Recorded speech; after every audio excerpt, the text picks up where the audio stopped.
Hey everyone, before we start the video, I just want to let you guys know we filmed this back when Horizon Forbidden West, the Burning Shores DLC came out. And, this video's kind of been sitting on the back burner ever since, but finally got it done. Here's another episode of Nephew Reviews. Alright, Nephew, so I'm excited today because the DLC for Horizon Forbidden West comes out, and I finally get to play it thanks to you returning the game to me. But I didn't ask you really how you felt about Horizon Forbidden West, man. I know you liked the first game a lot. How'd you feel about the second one? The second one was a disappointment. Not in the worst disappointment, but I was definitely disappointed in they didn't fix the riding when you're riding on the beasts. Mm-hmm. You get stuck on bridges. I was so disappointed that they didn't. There's a couple of glitches they could fix. That's not a glitch. That is a massive problem. Every bridge you go on, when they have that auto travel, you just stop and get stuck. That is a major problem to where it's better just to run and use those just to call in to fight or use as a distraction. Well, okay, so let's start with a little bit of the story then. Did you like how the story kind of like went to a kind of like a new direction from the first game? I was super hyped when they brought in the new Zenith. I was like, oh man, that's really dope. Like they actually made it in the colony. I was like, that's something new. The whole finding Hades again, I was like, stop. And then Hephaestus is just the new Hades. It's like he doesn't have a unique personality other than he also wants to kill humanity. The storyline, finding out that they were like, New Zenith was the one that sent out the code that made him rogue. Right. And then at the end you find out, no, it was this worse thing that actually sent the code. Mm-hmm. That was really exciting. But I didn't like how the people from New Zenith weren't acting like they were running from a threat that destroyed them. So here's the thing with them, man.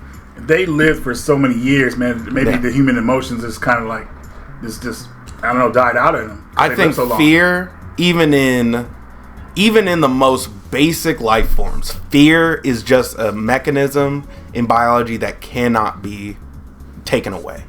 Especially since they're running away. It's like, oh man, our society just got demolished in about 8 hours. Screw that place.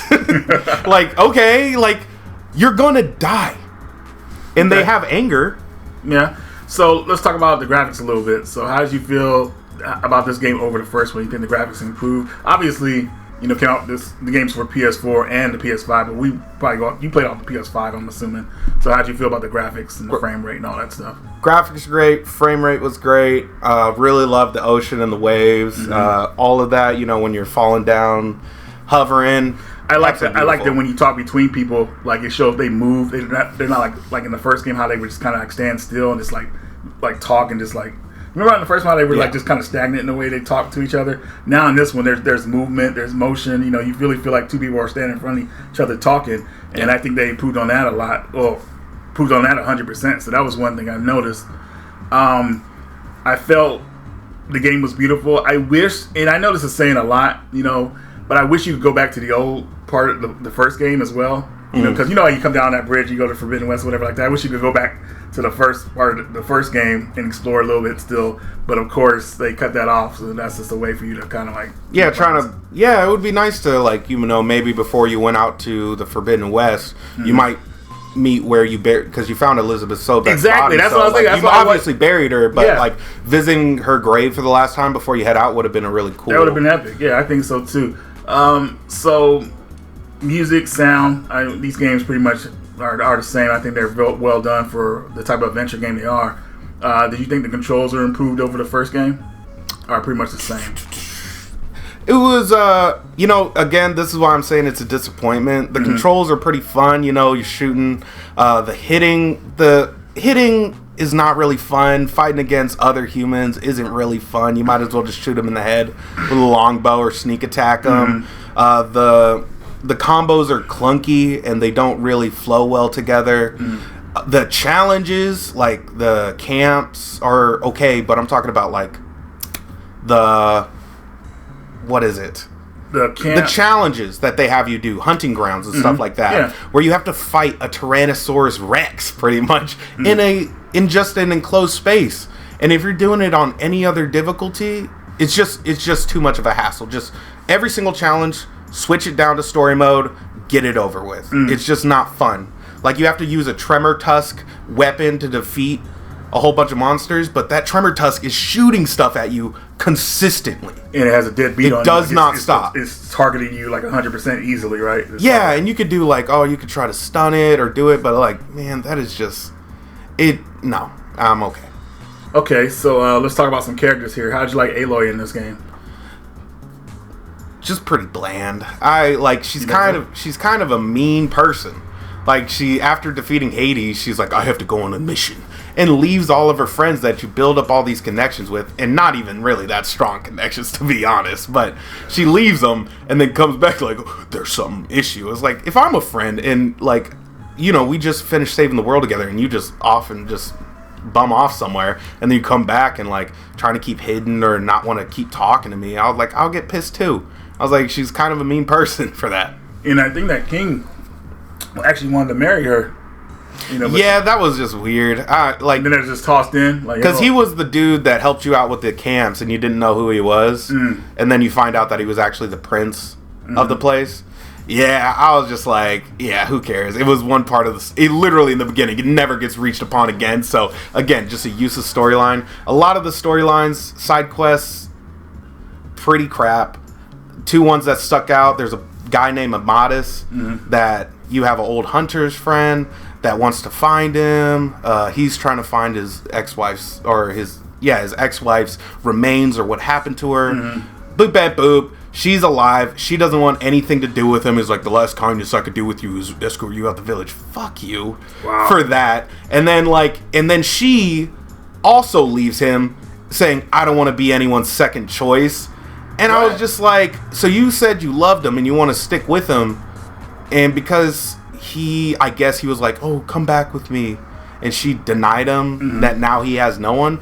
My fucking poor boy Amadis, bro. Just getting dicked over, and it was supposed to be some type of empowerment thing and something. I didn't like it. And then the second one is you have to do all this crap to find this one guy a new arm and build a new arm. Exciting, right? And you got what's her name? The Mother Earth character who's helping him design it. Gaia. So you think that the arm's gonna look pretty sweet, right? Especially it looked hella jacked up, dude. Yeah, it was janky. It was. I was like, dude. And then at the end of it, he's like, I don't need this new arm. Excuse me, dude. All that work you put in to get it. Yeah. And I was so. It's just like that type of stuff in the story really bummed me out. The most exciting thing was learning about the new threat, I guess. I just didn't like any of the personalities in New Zenith. People were pretty basic.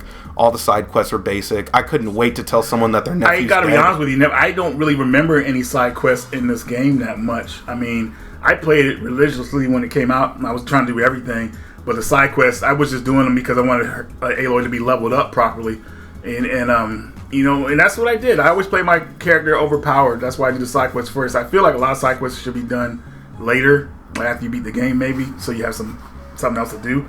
But I'm like, nah, let me do it all now. As far as the home base, how did you feel about having your own hub in this game, like a place you could go back to and relax? Like, it's something that you don't even really want to go back to unless it's for story missions, except to talk to the people and get a little story out of them. There's too much talking, dude. I don't want to talk. There's one mission. You have to go to a place, and then you talk to someone, and then you have to follow them up to talk to someone else, and then you have to go outside of the wall and then talk to someone and look at the wall, and then you have to go and investigate the wall, then you have to leave, and then you have to talk, and then you have to go and get a weapon to destroy the cliff, and then you have to talk, and then you have to go back, walk back. It's not a flash, it's just walk back, and then you have to talk again and then blow it up. Ooh, okay. One of the most memorable moments in the game for me was the whole Ted Farrell side mission. Do you remember that part mission? Yeah, That was a trip, wasn't it? Yeah, it would have been if I was by myself. Well, you didn't. I mean, she was. I mean, if I didn't, I don't know. If I didn't have this Ted Farrell wannabe with me. Right. Like you wanted to explore on your own instead of like just kind of like walking there at first. So basically, that whole part in the game, the only part you play is the part where you have to escape. They throw you in that part, but the part when you're exploring the first time, you're walking around with people, which I can understand is kind of annoying. But you're finding out what kind of person Ted Farrow is. And I mean, this motherfucker was like killing people in their sleep, pretty much. Like everybody had a chip in their head or something like that. Yeah, keeping them as sex slaves and I was like, dude, weird what the stuff, hell? If grooming a little girl. And if you didn't like what he had to do, like you won't wake up. You know, all of a sudden that chip in your head or whatever they put in that doctor put into people, you won't wake up, and that was pretty scary. So I thought that mission was pretty good, but that's the most memorable part of the game for me was that mission. What was the most memorable part for you in the game? And I know that's going to be a little bit tough because, and it has to be something you liked, not something you disliked. I don't hate everything, okay? The most memorable thing was probably the Ted Farrow one. It's the same with you. Okay, I did like it because you find out about it, and that's what this is what I was saying. When you were in the first game, playing Aloy and finding out all these clues, you're just by yourself building this story together, and that's what's fun. You don't have someone else like, I bet this Elizabeth was a really great person. That would have ruined it for me. It's just like with Ted Farrow, this dude who I don't know. I know he's an allegory for like being just an ass, just a mean person, arrogant, and I'm like, I don't need him here because I've wanted to know what Ted Farrow's along. I don't want more commentary on it. And also when they find out, they show you in the 3D thing about what happened to him, how he mutated into this weird Super Mario Brothers with John Leguizamo. That's pretty much what he turned into. Yeah, they even show it. They just showed you like people's reaction to it, and they showed you like a little 3D art, kind of what he looked like. I wanted to see it. I wanted to see it too. That would have been like, yeah, let's let us see Instead it. of like, oh, burn it down. I was like, no, I want to see it. Aloy probably wanted to burn it down. I don't know. I really found it memorable. Also, actually, the Las Vegas thing was a lot of fun. Okay, that's another mission that was good. Okay, I remember that one. It was really great. That was a good one. Okay, so go back to the character. How'd you like Silence in this one? Silence? Yeah, he's my boy. I'm a Silence fan too. Like, I love him. I can understand why he's so pissed off with Aloy because she ruined his plans, but she did the same thing he was going to do in the long run, which is him choosing to not leave, yeet Earth, and just say I'm out of here, dog, and to stick around, say I'll leave when it gets a little bit more dangerous, but I'm willing to help him. Like, yeah, that's my boy. He's a selfish person, but he still has a heart. He actually is the one with the most character. Yeah, in the entire agree. Game. Like, Silence is the most one of the only characters I actually want to know more about him because he's interesting, and I love that when you beat the game, he actually stays at the base. And you could talk to him, have some dialogue with him, which I thought was really cool. But leaving off here, man. Comparing this game to the first game, why do you think the first game's superior? I think it's the story. The story, and that's what, even with my Miles Morales thing, like I can really ignore a lot of glitches, a lot of everything if your story is compelling. But, if you just have recycled enemies in the beginning and then don't really flesh out the villains as much as they should, they're just bad people. The only one that's complex is the woman. But even then, she's a weirdo. She's just a weirdo. I'm going to kidnap you and we're going to live together because I was in love with your past. You know who that woman was, right? Yeah, she was in love and was with Elizabeth Sobek. No, the actress played her. She's Trinity from The Matrix. Oh, really? Matrix might be before your time. I don't know if you saw The Matrix. Yeah, no, I watched. Just don't watch the Matrix. Don't watch the new one though. This past that movie up. I would say graphics and all that is the fighting is pretty much just the same with a little bit more new moves. Graphics are more beautiful, obviously. Mm-hmm. The story is better in the first one, just like because the time you meet Elizabeth Sobek, or one line that really stuck with me, where Elizabeth's like, "We can't even go outside without an astronaut suit. You can't." And I was like, to think about it, you can't step outside on Earth without wearing that. I was like, wow, that's crazy. That is. And then when you're like this, it's kind of like you're going through. It's like, well, I'm wondering, like, in the end, it's like, I have to defeat these people. Like, that's pretty much it. The war at the beginning where you see all the Farzina things and the thing, that was a really cool scene. I really enjoyed that, but, yeah, no, it was just more, it just didn't have that compelling. So, what would you give the game on a rating from 1, scale of 1 to 10? 7.5. 7.5. Okay. out of Well, 10. hey, that wraps up another video of Nephew reviews.